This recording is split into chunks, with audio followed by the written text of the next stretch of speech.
Hello students, here I am with another animal in your unit 1 and third topic, life history of sessile and pelagic tunicates, and here I am going to do Doliol. So this is the first lecture describing the life history of. As you can see in the slide, the animal Doliolum, it is situated in phylum Chordata, subphylum Tunicata, class Thaliacea, order Doliolida, family Doliolidae, and genus Doliolum. Doliolum is a cosmopolitan marine, free-swimming and pelagic Thaliacean found in all the seas. Reproduction is highly specialized and life cycle includes two distinct phases: a solitary sexual phase, gonozoid, alternating with a colonial asexual gregaria or oozoid.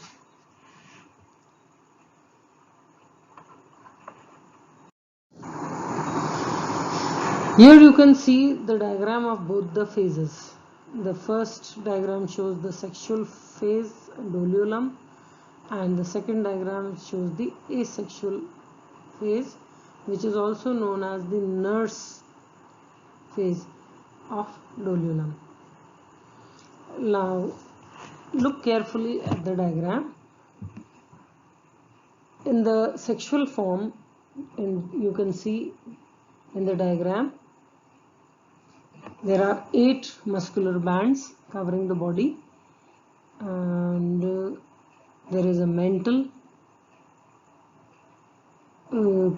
covering the body, and then both the body and the mantle consequently are covered with a protective covering, the test. The sexual individual or gonozoid is cask or barrel shaped. It is 1 to 1.5 centimeter long. It has a wide branchial and atrial aperture at opposite ends. Branchial aperture acts like mouth, atrial aperture acts like anus, and each is surrounded by 10 to 12 lobes lodging sense organs.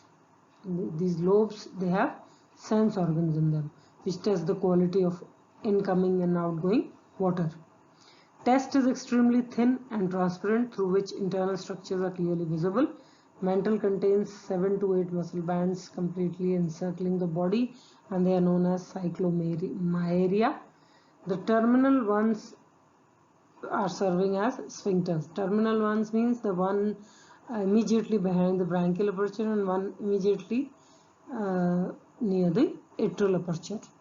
These both the bands, they act as sphincters. The animal moves by jet propulsion, driving out water through atrial aperture by contraction of muscles. The spacious pharynx is perforated posteriorly by dorsal and ventral rows of gill slits. Dorsal lamina is absent, but endostyle, peripharyngeal bands and dorsal tubercle occur. A dorsal nerve ganglion and subneural gland lie behind the third anterior muscle band.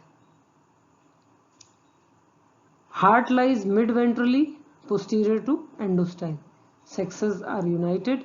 Testes lie near the endostyle and ovary behind the testes. Ovary matures first, and in the previous animal Oikopleura we had done that it is protoandrous. So this animal Doliolum is protogynous, means the ovary, it matures first. Fertilization is external. Zygote develops into a tail larva which acquires 8 muscle bands and metamorphoses into the asexual gregaria phase called the nurse or oozoid. So now we come to the second diagram, which is the nurse or the oozoid. It resembles the gonozoid in form, because it is also barrel shaped. but it lacks gonads. There are no testes and ovary in this form, in this nurse form. Branchial and atrial apertures have 10 and 12 lobes respectively, and muscle bands are 9. Gill slits are few, but they are very large. The most characteristic features are two processes, a large posterior-dorsal cadophore and a small ventral stolon rising behind the fifth muscle band. The stolon gives rise to a large number of probuds which crawl over body to reach the cadophore, on which they arrange into 3 rows. This phenomenon is very clear in the next diagram that I will do in the next lecture. You will clearly see how the stolon gives rise to large number of probuds, and then they travel along the body and they reach the cadophore. The buds of the two lateral rows are converted into trophozoids or gastrozoids. They are sterile, remain attached with the parent colony, and serve for its nutrition and respiration. For nutrition, gastrozoids are responsible, and for respiration, trophozoids are responsible. Some buds of the median row develop into phorozoids.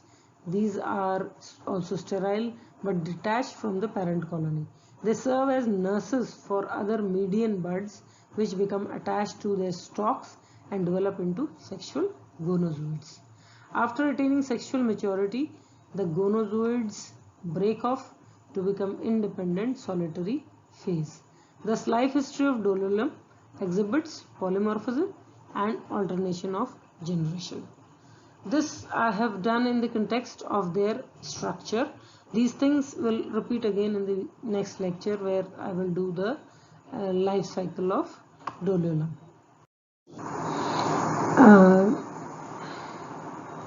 Structure we've already done. While looking at the diagram, I have explained all the structure, and you can take the notes from this slide. Here again you can take the notes of all the structure which I had described in the diagrammatic slide, and here we finish the structure of Dololum.